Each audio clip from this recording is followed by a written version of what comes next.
Hello, Warwick. Hello, listeners. I really Hello, wanted Nicole. I've just talked Yeah. over you. And that's really leaning into a conversation that we were just having about a topic, which we're not going to touch with a barge pole today, but tell us a joke instead, Coxie. Well, I wanted to share with you my earliest memory, and that was Oh. going to the eye doctor. That's the first thing I can actually remember, to have my eyes checked, to get my first pair of glasses, because everything before that was a blur. Welcome to the Tradies in Business podcast with your hosts Warwick Bidwell and Nicole Cox. Divert your phone and grab a brew as Waz and Nick unpack tips, tales, secrets and stuff-ups from guests both inside and outside your trade, helping educate and inspire you to break the cycle of gut-busting and money stress and create a true trade business. Boom, boom. I think a good test of how mum or dad your jokes are, Coxie, is when our guest is trying to be silent until we introduce them. I can't help but have a little cackle at your amazing pre-written humour. I love it, Coxie. Thanks for that. That's okay. You know, I just search these and find them. I've got nothing to do with them except for the delivery. Don't let the truth get in the way of a bad joke, Coxie. That's very true. All right, listeners, we do have a guest today, which is awesome. I love our guest podcasts. They feel like less work to me than the ones that Coxie and I do, just the two of us, because we've actually got to come up with the content. But we're joined by probably a guest with a bit of a difference today. We're not talking about SEO or cash flow forecasts or job management systems or any of that boring business stuff. We're going to talk with Matty Lansdown about toxic masculinity, aren't we, Matty? Just straight out of the gates, just like that. Run you under the bus. Matty, your thing on your Zoom screen doodad here that I never remember to change on mine says that you're a scientist and a nutritionist. And we met you through a coaching group that we're a part of because, listeners, Nicole and I have coaches too. See, We do. if it's good for the goose. Mm-hmm. But Matty's a super cool guy. Loved your energy in the coaching sessions that we've seen of you online, mate. And just sort of be cool to chat about something completely different to the usual business fare, as I do the inverted commas thing. So, mate, tell our listeners, who are you and why have you not got something better to do than talk to us on the podcast today? Well, thank you for those lovely words. I felt the same in our PGA coaching group. Like, anyone that can take a little bit of my banter, because I've got plenty of it, and throw it back is always good in my books. So I'm glad that I'm hanging out with you guys. But yeah, I guess what do I do when I'm not doing this? So I'm basically, scientist, nutritionist, and I'm an emotional eating coach. And I usually work with women, occasionally men. Men are generally too stubborn to admit they've got a problem until it's far too late. But I do get the odd fella that's like, I've been listening and yep, all right, I'm ready to change it. But it's predominantly women, mums in their sort of 35 to 65 world that have been on diets for many, many years, always cycling through a new sort of idea or the latest fad, only to be in a situation now by the time they get to me where they're like 30 or 40 diets in, 30 or 40 years into the process, and they've realized that information is not the transformational variable. Because if that was the case, we'd all be rich, we'd all be sexy, we'd all have the perfect life because our head's full of all the stuff we know, which is why I then go the layer deeper and work on the mindset and the psychology and that attachment and relationship with food. Wow. So what you're saying is the hippie trippy woo-woo stuff really is the secret to success, Matty. Get out of town. It kind of is. It is. So, our thoughts lead to our behaviors, right? It's that simple. Like the way we think about the world and ourselves means we execute in that way. And the way that you do anything is the way that you do everything. So, fixing that also means that you can fix the way you show up in business, the way you show up in your relationship, the way that you do your whole life. And that's why sometimes people look at people on the other side of the fence and they're like, how do they have it all sorted out? And it's that same idea is how you show up in one thing with this brain is how that brain navigates everything. I feel like our clients are sitting there thinking, I just got it. This is why Matty's on the podcast. 7 years of podcasting, and our listeners just went, right. Why don't you say that in the first of 573 episodes? Oh, I love it. Matty, you shared a really interesting story with us prior to coming on air about your experience of being a tradie. Yeah. So, like, I know I look, a bit like I'm from the city, and I actually grew up in the countryside. And even when I go back to my hometown in Gippsland in Victoria, I run into people in the supermarket, and they're like, "Oh, are you even from here?" Like, I get people calling me a rich kid from the suburbs all of the time, which is just not how it all began. But typical Aussie country lifestyle. Spent it on my bicycle, going up the bush basically every moment I could, running around, chasing kangaroos, yabbying, all sorts of stuff, and was really into sport of all kinds. But I first got into, sort of in my late teens, into drift racing, actually. And so I joined like this little drift crew called the Valley Drifters, and they taught me how to build my own drift car. So Wow. in conjunction with my grandfather also building my first normal car with me and just teaching me everything along the way, I learned how to build these race cars and throw them off cliffs and crash them and all sorts of stuff. And then moved to university in Geelong. So it was about 350 Ks away. And I applied for this job at Kennard's Hire. They needed a small engines mechanic and a trade assistant. And so they gave me a call, and I was like shocked because I didn't have any of the experience that they said they needed, which is like mechanical experience, like professionally speaking, or being in an engineering degree. And I just said, I've got a race car. Can I bring that to the interview? And I did. And did you trailer it or drive it there, Matty? No, I drove it, which was illegal at the Nice. time, I should add. So I went the long way.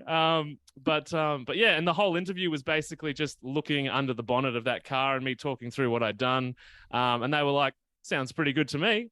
Start on Monday, basically. And I worked there for 5 years, fixing excavators and bobcats and going out to job sites and sitting in a big mud pit over a broken down excavator, trying to figure out in like 50-degree heat what was going wrong. And I absolutely loved that job. Lowest paying job I've ever had, but I loved it. It's always the lowest paying ones that bring a lot of joy. Have you always had that much spunk to turn up and just say, can I bring the car to the interview, and then actually follow through? Is that always been part of your personality? Yeah, I think so.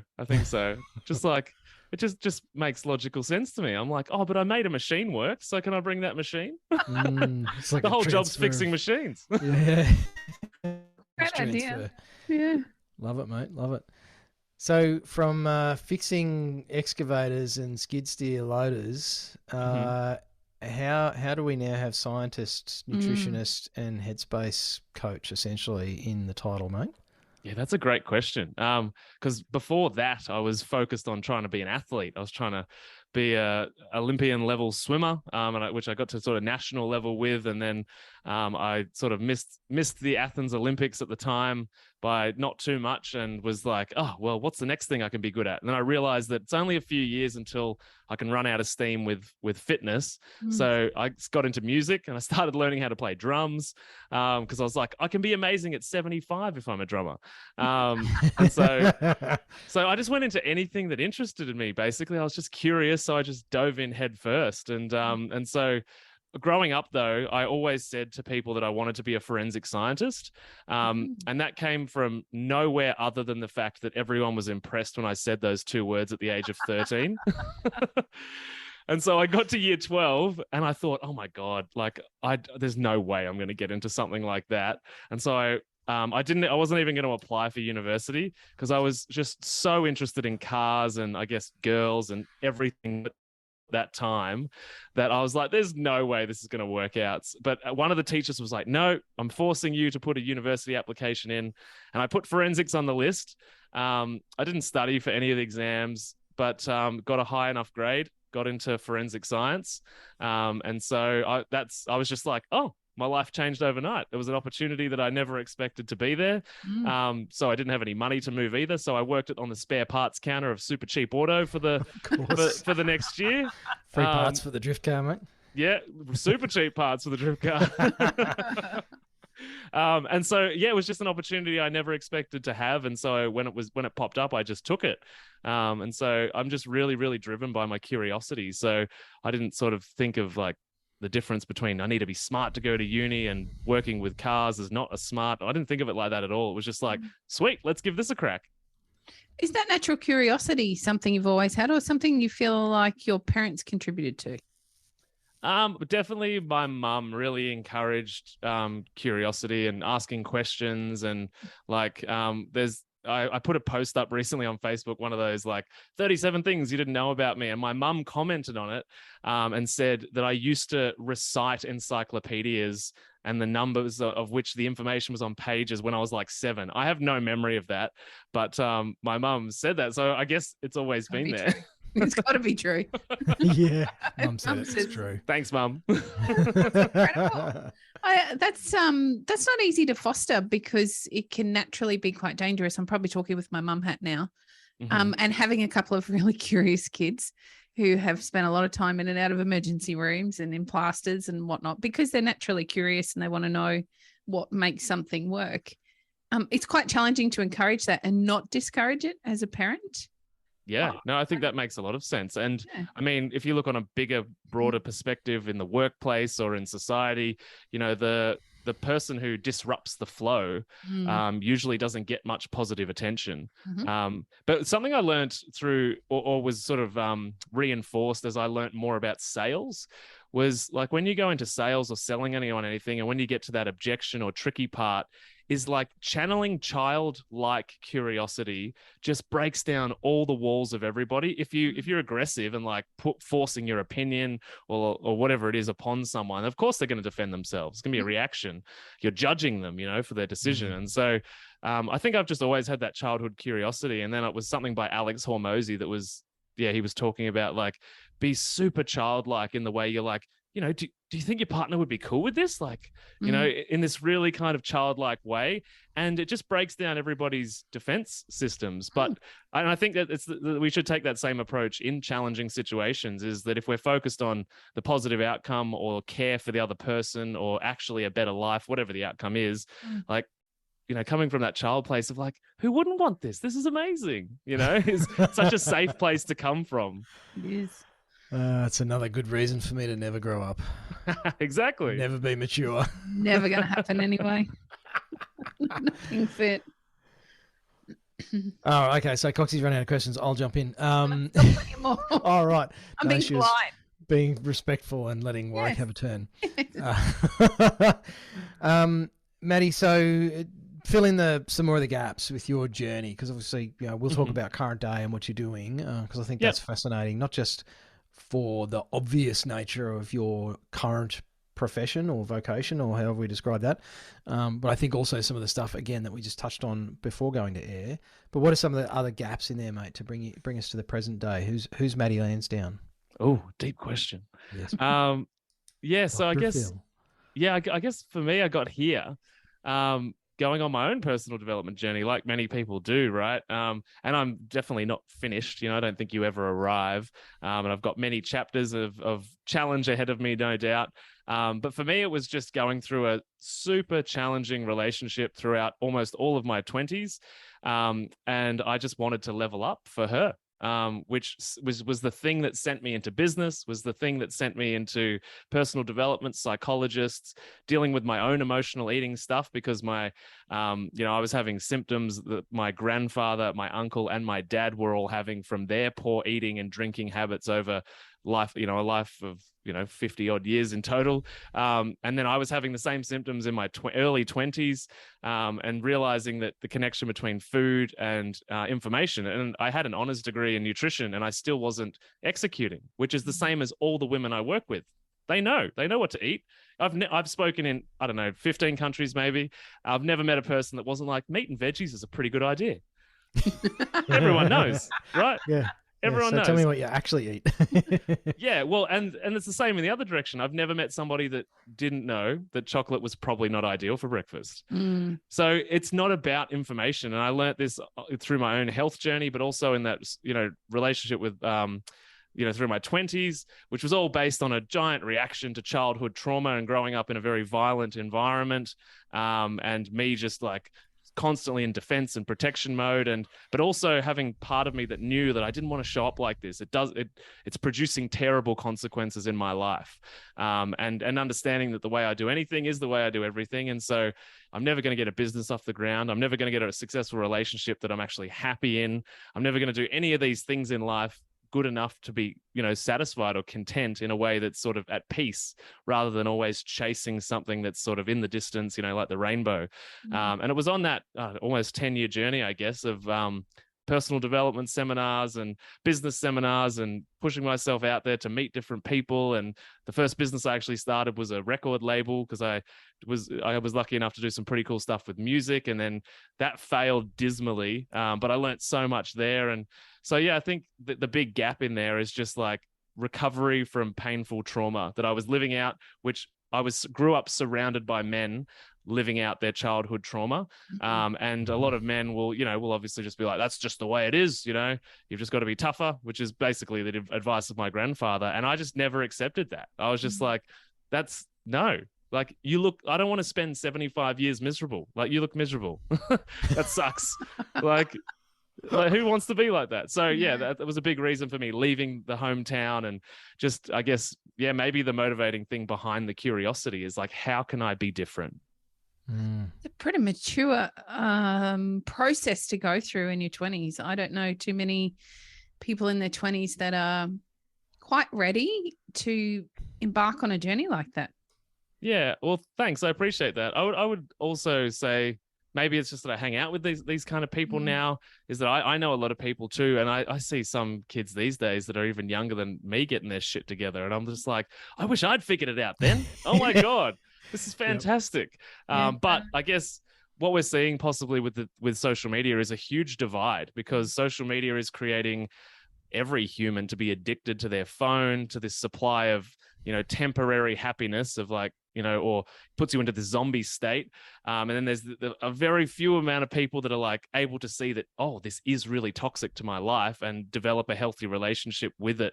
And it's funny because you can kind of get stuck into that seminar junkie phase too, which is like, I'm just absorbing loads of personal development content, but I'm just still sitting in front of my phone doing nothing with it, right? And it's like, there's probably lots of people in business that can relate. I've signed up to a heap of business things that I half-assed that probably would have worked if I fully committed to them and stopped shiny object syndrome and all that kind of stuff, and just been like, this is the one thing for the next 3 months, nothing else. Okay, all of our clients are now saying, oh God, they've got another one of those people. Yeah. They found another seminar junkie and they dragged him in and got him to say all the things they want us to do. I'll collect my commission on the way out. Yeah. Checks in the mail, Matty. Oh no, there's no checks anymore, is there?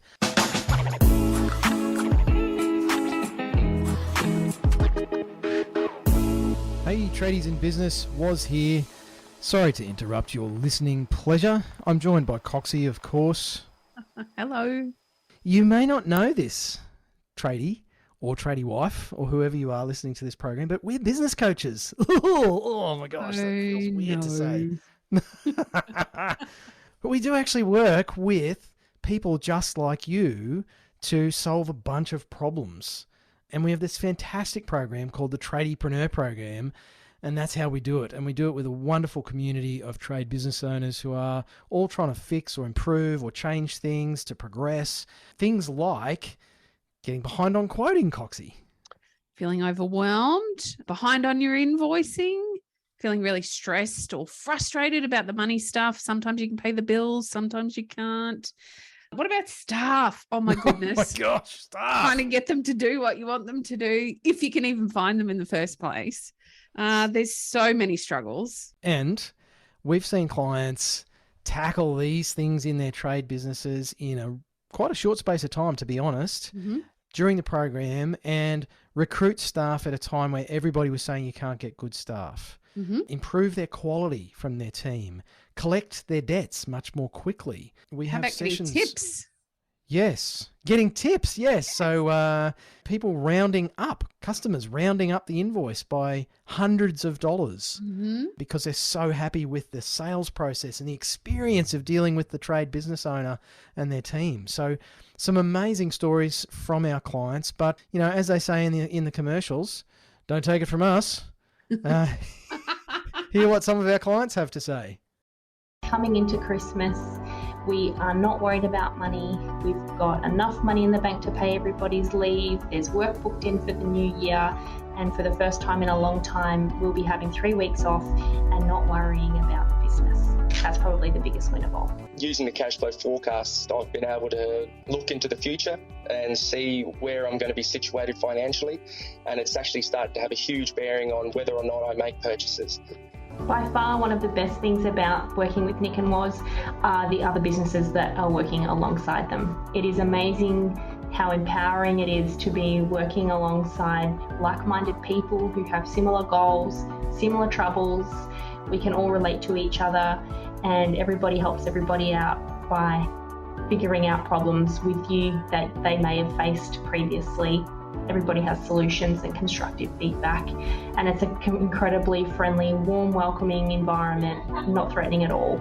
From every job, I know that I will get a sustainable wage that's industry leading. I can have at least 10 to 20% profit, and I can pay taxes, super, all of that, and I do not have to question whether or not I can because of the way that it's been built, and that is thanks to Tradies in Business and what they've taught me and what I've learned. So there you go. There's some real people. We did not pay them to say those things. And I think that sounds a lot better than Coxie and I reading them out. We really would love for you to check out more about how you could take your trade business to where you would like it to be. Surely you have a vision of what things could be like or what you wish they were like on a day-to-day basis, whether that is reducing stress or actually making more money. Maybe it's spending more time with the family, taking more holidays, having the choice that you really wanted when you started your business instead of this beast that seems to be there for many of you listening to this program. So if you want to find out more about how we do this through the Tradiepreneur program, Coxie's going to tell you all about it. I'm actually not. I'm going to be really secretive and keep all of our magic up our sleeves. What I would like you to do, though, is head on over to tradiesinbusiness.com.au and you can learn all about us, why we do what we do, and how you can work with us, what that actually looks like. There's a whole bunch of free stuff there for you to download, lots of options. We've always got new stuff going up onto the website and a great place for you to learn a whole bunch more about how you can work with us. You can even book a 15-minute chat. For free. For free. That's how abundant we are. So head over to the website, check it out, book a chat with us, and we'd love to find out if you'd be a great fit for the Tradiepreneur community and start hanging out with some of those people that you just heard from. So it is a bit of a common. It's almost a write-off that people do, though, is you know, what I was just hamming up. It's like, oh, here we go, another one of those people, you know. And I guess we could say, oh, here we go, another nutritionist, another health nut, someone else telling us what we should and shouldn't eat and what we should do. And I think a lot of people, and certainly Nick and I see this through our coaching, because although Nick is not a huge fan of me attaching this label to her, we all love labels here, of being a business coach, or at least doing business coaching. I think the being and the doing ought to be separated. But this thing we do called business coaching, there's a lot of people who go, oh, yeah, you know, it's just more stuff. Do you find the same thing in your field, Matty, where you almost have to overcome that automated response that people have to someone else trying to help and heal people? It's a good question. I think there's the people that are in that stage just haven't suffered enough. And I just think that's the raw truth, is that if you know and you're doing nothing about it, there's a bigger question, which is, why don't I do it? If I already know, I don't need to pay anyone. And that's exactly what I help. That's how I kind of market myself. It's like, I know you know what to eat. I'm helping you answer the question, why don't I do it? Why don't I live that way? And it can be a very deep, painful answer to that question. And you've got to, you know, accept I'm attached to this way of being, and it's unhelpful. And confronting that version of yourself, and even talking about versions of yourself might sound a bit woo-woo, right? But confronting the fact and looking in the mirror and being like, this is what I'm accepting as my gold standard. And it's actually not gold at all. That's kind of poked a few people in the chest, Matty. Yeah, well, it poked me in the chest for years. 100%. I had to face up to the fact that I was a shit person to the people that I loved. And there's probably plenty of people that'll poke too, because it's true. And it takes being poked and poked and poked and poked to push you into enough suffering to want to let go of the way that you're showing up in the world. And yeah, I get some, and that's why I work predominantly with 40-year-olds plus. I often get 30, 35-year-olds knocking on the door. I just haven't suffered enough yet. They're not ready to do the hard work. I'm like, I can save you from 20 years of suffering, but doesn't work. No, I need another 10 years at least before I'm ready to come and talk to you. Totally. I think too, growing up around examples of men that I already knew that I didn't want to become was a really good push. And I also, along my business journey, ended up sort of affiliated with a few business owners that ended up in some serious legal trouble that I was like, I definitely don't want to do things the way they do things. And I want integrity, and I want to show up in the world and in a way that really makes me happy. I've got nothing to be ashamed of, nothing to hide, nobody to run from. And I think those things really gave me clarity on what I do want. Like, as opposed, because a lot of people know what they don't want. It's like when when I have these conversations about health, oh, what do you want for your life? What do you want to be able to do? Oh, well, I don't want to die. Oh, well, I don't want cancer. It's like, well, obviously, like, but what do you want? Actually, they did a study which explains this perfectly on skiers, competitive downhill skiers. And they told one group of people, watch out for the trees. And they told one group of people, look for the path. The people that were told, look for the path, no accidents. The people that were told to look out for the trees, hit trees. A significant portion of them hit trees. And it's just, it's life. You got to actually know what you want, not just a giant list of what you don't. It's a problem we have actually with a lot of our clients when we have those initial conversations with them. They really struggle to identify clearly what they want. I think we have some down pat answers that many of us fall into the trap of thinking we want. And then when the time comes that we have to actually identify clearly what my goal is and why it's important to me, so many people struggle. It's really quite challenging.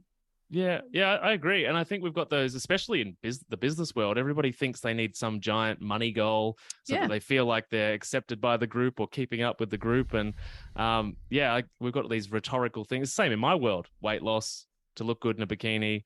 And it's like, well, actually, if we pull it all apart, we're never going to get there, because you actually really love Friday night date night where you have pizza and wine. At the gym around those people, you might want to lose 20 kilos, but actually the happy medium for your happy life might be 10. Do you know what I mean? And it's the same with business. It's like, maybe you don't want $100 million business because you don't want to have to look after 200 employees and, whatever it might be. But I think people really need to spend some time alone to figure that answer out before they come back. Equally, there should be a space created where it's okay for whatever your truth is to be true, because we don't want to fall into this feeling like my goal isn't big enough or cool enough or, or the right kind of business goal, because my business friends want to be billionaires and I just want to live on the beach with my surfboard and not care about anything. And that they're all okay. It's just about you being okay with what's right for you. How do you create that vulnerability for your clients? That's not easy to. Well, you're definitely 5 steps ahead working predominantly with women. I feel that women do a great job reasonably of being open to the idea of being vulnerable. And when we're talking about some deep-seated pain, often trauma, there's some big stuff around these issues that you're talking about or working with. It could be very challenging to get people to be vulnerable and open to allowing that space for it to be okay. Do you have a trick? How does that work? What does that look like for you? Mind control. I don't know, to be honest. I think I really harp on before anybody joins the program that most diet programs and possibly business programs too, you're basically shamed or gaslit for your negative experiences. It's one of those things where if it went well, the business coach says, I'm a genius. If it went terribly, the business coach says, you didn't do the work. And diet programs are very similar. It's like they're shame-based. So you either show up to the weigh-in or to the call with good news, or you don't show up at all because you're ashamed and embarrassed and self-sabotaging and self-punishing. And it's like this horrible cycle. And so because I know that exists, I ensure it's one of the big things that I go on and on about is that you're a human. This is not a silver bullet. Shit's going to happen. It's going to not work. We're going to fix it. We're going to get back up. And so I really cultivate the idea that it's okay to fail, to not go well, to trip over, for real life to happen, and really champion the idea of getting back up. That's the real win. And then trying things differently. I've got a general dietary philosophy, but if somebody says on a group call, I don't feel good, this isn't working, I'm like, all right, let's workshop it. What does it look like now? Let's try this. Let's try this. So for me, I just really champion that being a human, and I try and show up myself as a human and tell a lot of my own life stuff, or things that are going on right now in my life that aren't going perfectly. So I'm figuring things out, so I just try and create that environment where it's okay for all that to be true. I think that's real, man. Yeah, there's some great lessons there for our employers that are listening, and around the vulnerability piece, and how you, by, I guess, sharing your own experiences, you can bring some of that to the table, and it starts to build that trust that we need for good relationships with team or clients, or within our own romantic relationships or family dynamic. All of that is important, particularly the vulnerability.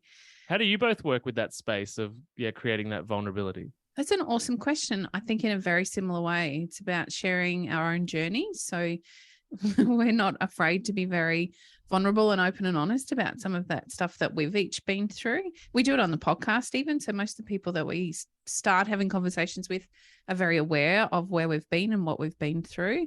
And then I think a big part of our success with that vulnerability piece is within our community, and the safe space within that community, and the encouragement that they give one another. So it doesn't force anybody to become vulnerable, but by seeing we tend to do, and when everybody in the group is sharing and being open and supportive and encouraging, it breaks down a lot of the walls that we tend to bring into that space where we don't want to be vulnerable. Yeah. I think that's how we do it. How about you, Warwick? I agree. And I think it's also, it's really hard to step into a coach or a mentor space, or as parents even, any parents listening to this would know how hard it is to put aside our own stuff, our own fears and emotions about, being a failure as a dad, or I lost my temper and therefore, my kids are going to hate me for the rest of their lives and grow up to be drug addicts and criminals just because I shouted at them once because I was stressed about work. I think it's having the ability, I suppose, it's a bit of a muscle that we build, and also the courage to put aside my fear about being liked or not liked, which is inherent to every single human being. Anybody who purports that, what other people think of you is none of your business, I think that is one of the worst coaching axioms that's ever been circulated, because everybody cares about what other people think of them, because we're social creatures, we lived in tribes our entire existence. And so it's important what other people think of me. I need to know if you're going to kill me and steal my woman, or, come and help me hunt and feed the tribe. Right? Yeah. So it's important to know how I'm feeling about how you're feeling about me, man. And so I know through my own coaching journey, and have observed lots of coaches over the years, that not all of us are willing to go there, in inverted commas, and ask the tough questions of people. And they're actually really tough for the coach to ask, because I feel bad making other people uncomfortable. I don't actually want to do that. I don't go around deliberately making people squirm in their seats. So it's interesting you talk about that whole shaming people who haven't done the work. And if I'm going to be their friend, their professional friend, and care about them, I need to ask them, so what happened? You're talking earlier about that childlike curiosity. It's like, what happened? Tell me more about how you got off the rails with that, or what got in the way this last couple of weeks, you actually doing the things that you said you were going to do. Because then we can work on that together and find a solution. And I think that's a big strength in, Coxie's amazing at it. I think that female compassion and absolutely genuine care is, it's a hard thing for blokes to create, I think. Some of us are probably born with a little more of that, or mentored into more of that. And I get that from you, Matty, with your story about your background. And yes, I'm aware that I'm going on a very long monologue here. I like Probably it. the Keep longest in history. I'm thinking I'm going to turn this into like one of those 11-minute songs. Like Ramstein. Yeah. 3 beats, that's it. So yeah, I think that's something that really does work for us. And, it shows up in the way our clients choose different behaviors. Mm-hmm.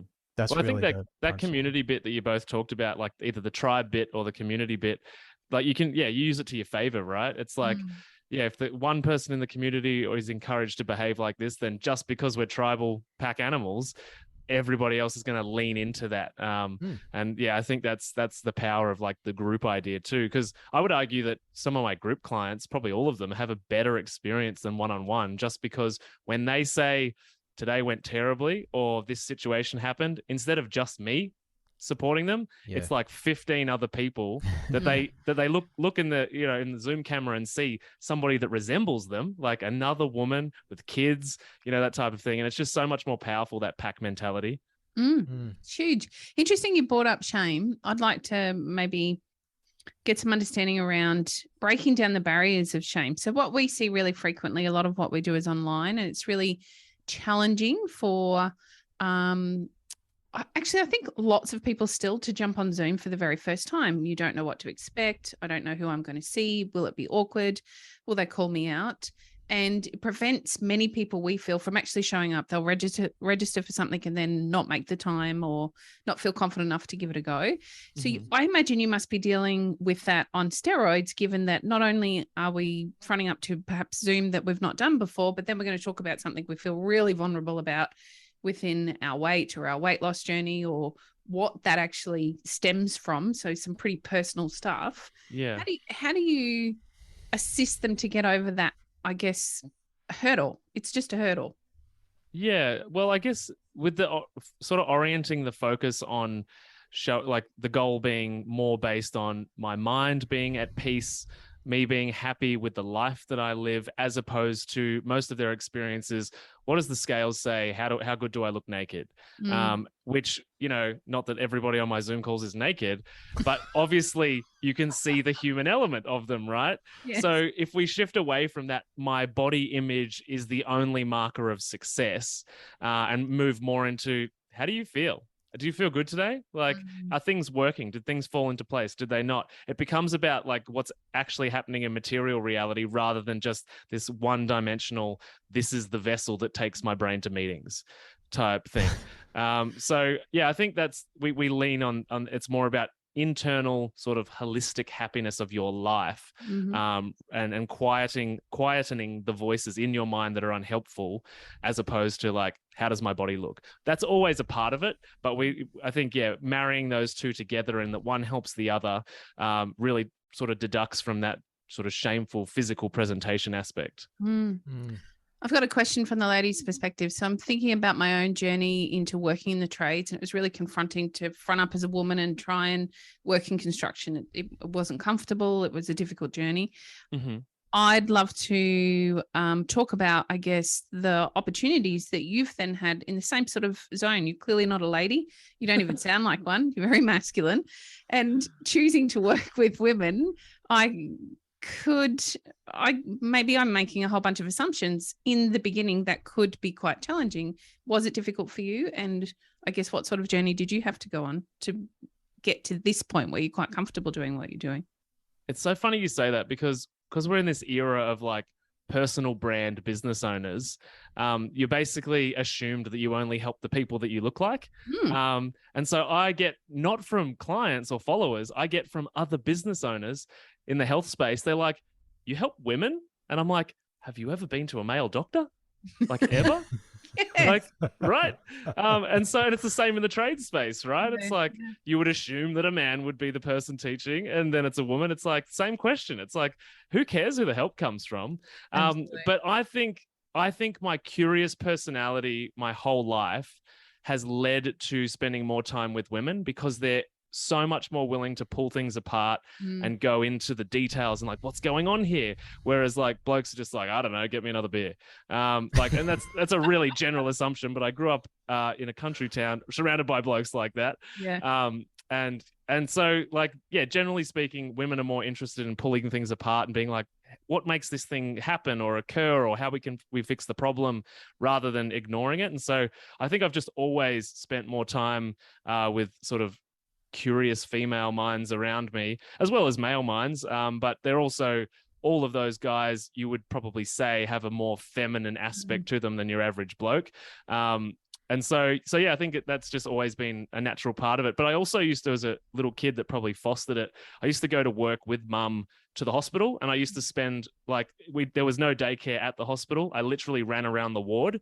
And so most of the people that were willing to tell me about the world were older women, like in their 70s, 80s, and 90s. A lot of the blokes taught me how to play rummy cub and taught me how to play pool, and the few things they did tell me were war stories. But yeah, so I think it's just been cultivated my whole life, that sort of sense of curiosity, and therefore stepping into a space where what was the podcast really that, I just looked at the data and it was like 92% female listeners, which is sort of reflective of my life, of the people that have been listening to me speak. And so I just sort of thought, oh yeah, well, I'll work with women, and that's just come naturally, really. Mm. Do any of the women find it a little confronting, or do they tend to come through the podcast so they've perhaps worked through some of those fears before they actually reach out? Yeah, pretty much everybody comes through the podcast. So by then there's a lot of trust and relationship that's already been built. And well, it's funny, somebody recently said, who was very new, it was a very quick turnover. She found me on another podcast, listened to like 2 of my episodes, jumped on a sales call, and then we started. And she said a few weeks later, she was like, if I had have told somebody that I just gave this amount of money to someone my son's age, that's a man, to help me with this problem, my friends would think I were nuts. Like, but she's just like, you just have such a trustworthy, old, wise energy, or whatever she said. But it was just like so funny to hear her say, like, and it must go through lots of people's mind. It's like, this kid's like my kid's age. Yeah. Sorry, one more question, then I will get out of your way, Warwick. Given your age and given the age of your clients, and there is a misalignment there because people are listening to you, they can't see you, you are very young. I imagine that some of that funky stuff must get in the way, or maybe not get in the way. There's some big issues to be dealt with. What experience or what training did you have to do to be able to deal with some of the stuff that comes to the table working around these issues? Yeah, it's a good question. I think predominantly, like, I've learned a lot of textbook stuff, but it's really just my life experience and cycling between different therapists and different modes of trying to heal my own wounds that really, I guess, and that makes everybody else feel comfortable, because we inevitably get to like weeks 2 or 3 where we're really, picking up the shovel and digging deep into some really shitty stuff. And there's like, everybody's a bit hesitant to share what they've discovered. And so that's always the time that I say, here's my story. And as soon as I've done that, the age is irrelevant. I mean, they already are a part of the program, so they didn't see the number as an issue anyway. But as soon as I share that, yeah, this is how I grew up so fast, with sort of a violent childhood and, DHS almost taking my sister and I away a bunch of times due to injuries and stuff like that. As soon as once that's shared, people are like, oh, he's not just some kid that's like reciting textbooks. He's lived it. He's saw it as a problem and went and fixed it. So, and again, it's not totally fixed, and I don't, masquerade myself as like, this cult leader, but I've done plenty of work that's shown me that you can change and it is possible. And if I can show people the path that I walked, just to even give them some hope that they can be different, then that's a great start. Love that. Matty, you mentioned the word change. It can be a bit of a dirty word in, I guess, coaching and development circles, because it's all about change. Everyone's got to change. And, you look at the last 2.5, 3 years in the world, and there's been a little bit of change around. So I think people are a little bit sick of change, and that sometimes if that's the solution, or not the solution, if that's part of the pathway to getting the sort of results that they want, I think a lot of people, again, probably a bit resistant to that. And yet it's just a word to describe some sort of a genesis or a shift or a reinvention. We're all going through it all the time. Are there some things that you've seen through observation, in your work, where it's like, yeah, it's generally these 2 or 3 things that's where people really start to take a different direction? Yeah, definitely. Well, I think as well, we should blame social media for making everybody feel like they have to change at hyper speed, which is Yeah. anytime a business coach, I love you both, but every time a business coach adds me on Facebook, delete as soon as I get their DM, a copy and paste reply, not interested, because you will trigger my shiny object syndrome. Because again, I'm a human. I don't need to be any more confused. So part of that in my world is like literally unfollowing the 21-year-old Asian woman whose body you will never be able to create. Yes. Like that's just damaging to you, right? So I think, regulating a relationship with social media, it's designed by psychological engineers to be addictive. So starting to regulate that is step one, because you've got this illusion that you need to change 1 billion things in your life in order to just be normal. And it's so not true. Like, and then getting back to your original question, like at the core, it's usually about self-worth or self-respect, basically. And mums particularly have been prioritizing everybody else for so very long. And we've also, I often go back to the tribe example too, because if we talk specifically about women, but men as well, there's just as many overweight, unwell men because they've been doing things in one particular direction. But we used to be in a tribe where everybody shared the stress load. It'd be like everybody would have a couple of kids and all of the women would share that stress. So instead of one woman being absolutely everything to these 2 kids, it was like, here's 15 women that look after these 30 kids. And so it'd be like, oh, if you've got this problem, you go and see her. If you go and see that problem, you got that problem, you go and see me. And so the reality is that there is actually a hormonal consequence to that, which is like people's hormones get messed up because they've got to be of service to their children and or husband 24 hours a day for like 30, 40 years. So I think if we get back to a place of, actually sharing the load, like it takes a village kind of thing, bringing friends into our life, because there's been a real shift to this individualistic society that social media has perpetuated, which we're seeing come out in all sorts of really obscure ways in the world at the moment. But it's moving away from this idea of the family unit and trusting friends and having grandma a part of the solution and, my sisters a part of the solution or my brothers or whatever. So I think, step one is that these women have learnt that basically I have to be everything because nobody else is going to do it. So we need to shift back to, I guess, a more family, a broader family friends unit in order to share that load. But in that path of life that they've taken, which is nobody's fault. This is what governments in the world have served up for us, but is that during that process, and maybe even before in their childhood through some trauma, they were taught that they were not worthy of attention or care or good things, which is why you'll find when the kids start getting into the teenage years and they do have a little bit more time, will just be filled with other stuff. They'll go and find other responsibilities. As much as people say, can't wait till I got time to myself, they'll get that time to themselves and then they'll go and punish themselves with something else. They'll do something else that's unhelpful for them. And the kids move out, same thing. Like, so, you've got all this free time. It's then filled with unhelpful stuff, but it all comes down to a core belief that I'm not worthy of care, love, attention, prioritization. And sadly, the sad reality of the research is that for many women, that comes back to a really horrible beginning of sexual abuse or some really serious situations that happened earlier on in life. So, I think to answer that question more succinctly, it's like self-worth, self-love, which I know sounds a bit gooey for a lot of people. So often, even the women that it feels gooey for, we just phrase it as self-respect. Yeah, it's I think some old values that used to be around, and it's easy for people of my number of laps of the sun to say, well, there used to be these things and values and stuff, and it's all crap now, and it's you young folk. Anyway, so I do think, though, pre-social media, pre-internet, because I grew up in that era where we didn't have internet, computers, mobile phones, there was no social media, and it is actually very different to what our kids are now subjected to without even realizing it. But a lot of those values were actually part of even my upbringing, and both my parents had traumatic childhoods with alcoholism and violence and all that sort of stuff, and there was still, I guess, a reliance on some of those old values around self-respect, and treat yourself the way you would expect others to treat you. And they were truisms and axioms that were used in schools and everything. And I just feel like, as you've mentioned a few times, Matty, I think a lot of people beat themselves up for the way they are.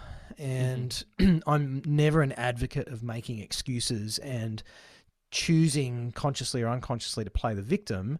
And yet, I like that you use the term fault. You know, it's not their fault that they've grown up in this structure. They've grown up in a particular game, and you know, we can actually still make choices, but it takes probably more work now than it ever has done to disconnect from that and start to cut ourselves off from some of the BS on social media, because you know, other people have engineered this stuff to actually turn us into slaves. There you go. I'll just hang on. Just let me find my tinfoil hat.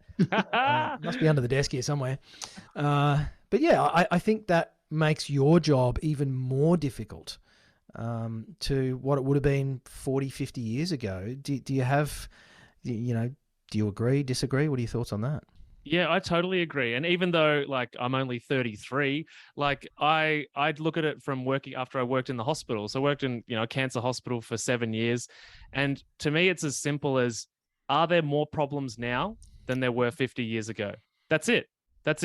Yes. Like 1 in 2 will have cancer, 1 in 4 will have diabetes, 1 in 7 will have heart disease. That's not what it was 50 years ago. The more medical technology and pharmaceutical solutions exist, the more disease we have. And it's the same when people come into my world and I say, we don't actually count calories. And they're like, oh, really? I'm like, yeah, because the better calorie counting technology gets, the more overweight the world gets. There's not a relationship there between good results. And so I think the same thing with family structure. I think the same thing with society. And again, social media is giving, you know, it's also moving us through a lot of these topics so rapidly. So it's like, you know, whatever's trending this week is like trans is the topic this week. And then next week it's like, you know, whether people should be doing, you know, conventional family units or getting married or like, and it's like these conversations used to take a decade. Like, you know, to figure out. There's so much to contribute and think about, and now it's just about like, oh, who's got the most followers and how's the algorithm going, and which is kind of like, you know, to circle back to the business listeners, is like that's the illusion we get stuck in, is that, you know, the amount of followers and likes we get will correlate to an income, and it's just not like that. And also, I think there's this idea now that, you know, you join a business program and in 6 weeks you should be getting all these amazing results, because that's the speed at which things appear to move. Yeah. And yet it's just flying across the surface of all of these topics and issues. And even science now is not science. So much of science is just opinion. And well, 73 it always scientists, was. We just know about it. Yeah, it's always been a load of BS. But you know, just because a whole bunch of people all agree that this is the way doesn't actually make it the way. So I think that makes it very hard for individuals, for business owners, to our tradies listening to the program, to actually stick at something in the longer term for the longer term pot of gold that kind of does exist. You know, if you put in the effort, you get the rewards. You talked about, you know, being an athlete. I find athletes know probably more than anybody that I've ever worked with that good stuff just takes hard work. There's no shortcutting that. Yeah, I totally agree. And I think it comes back to, like, just like you said, you know, it appears that this stuff happens so rapidly online because you see the highlight reel.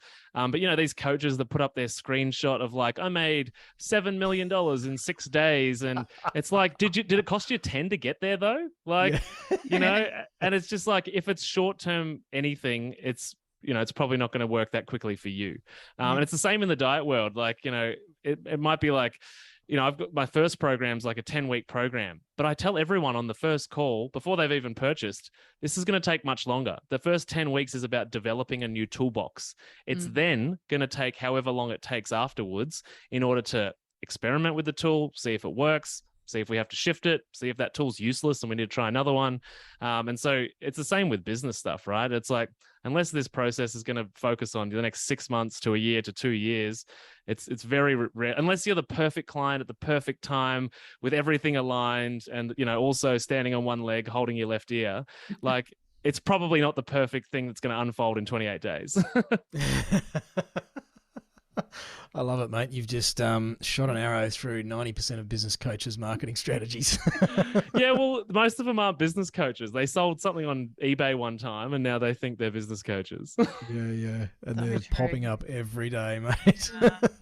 Nick and I Totally. love sending screenshots to each other of the next one that's arrived. Staying power. That's what you guys have got. 100%, mate. 100%.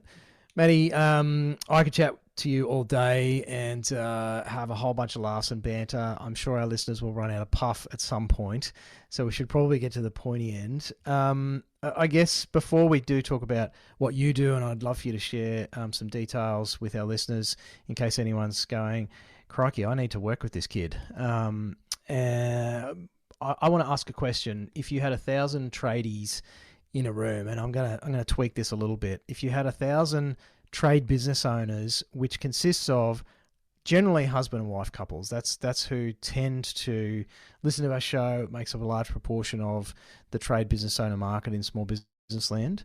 Mm-hmm. What's one piece of advice you'd love to leave them with, Matty? Oh, since you added the couples piece in there, I'm going to go with start having conversations about developing healthy boundaries as to where business starts and business ends and your marriage begins and your marriage ends.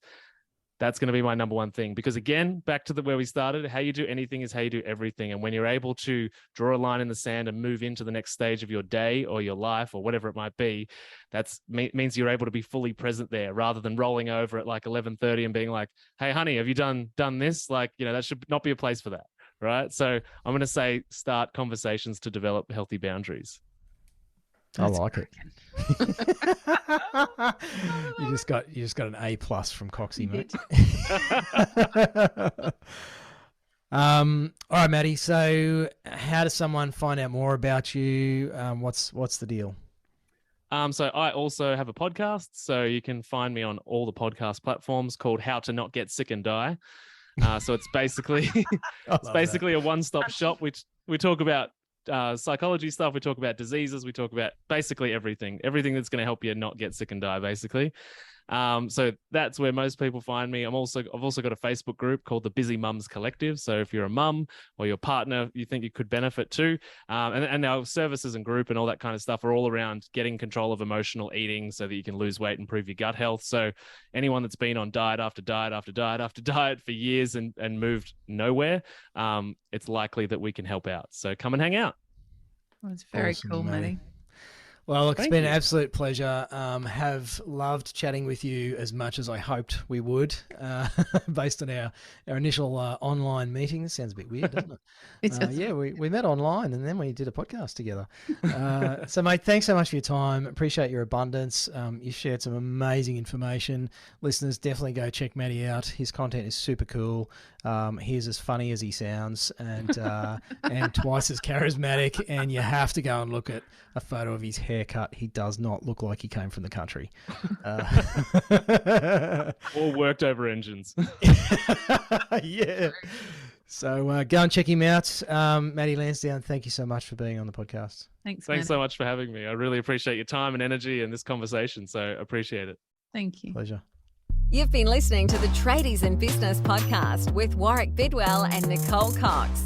Find out more about today's guest, tools for your trade business, and other cool stuff at tradiesinbusiness.com.au.